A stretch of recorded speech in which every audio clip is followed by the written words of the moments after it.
Alors, j'ai déjà signalé récemment les ambiguïtés fondamentales. Est-ce qu'une planète peut être à la fois une planète parmi d'autres planètes et la planète? Est-ce qu'un homme peut être à la fois un homme parmi d'autres et l'homme providentiel? Est-ce qu'un dieu peut être un dieu parmi d'autres, mais aussi le dieu principal? On a d'ailleurs cette expression primum inter pares. Il est le premier parmi des semblables. Donc, cette ambiguïté, elle nous poursuit constamment.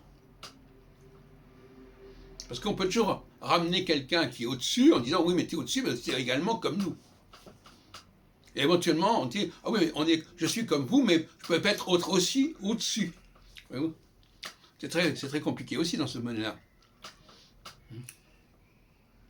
De la même façon, l'autre jour je le disais, la lettre E, en français, elle est à la fois une lettre parmi d'autres, mais elle est aussi une lettre qui est au-dessus des autres parce que c'est une lettre universelle, c'est une lettre qui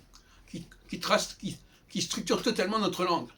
J'en ai déjà parlé, hein, parce que avec le E, on peut...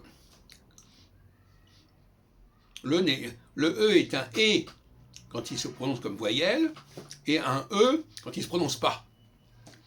Et donc, par conséquent, il y a toujours cette ambiguïté.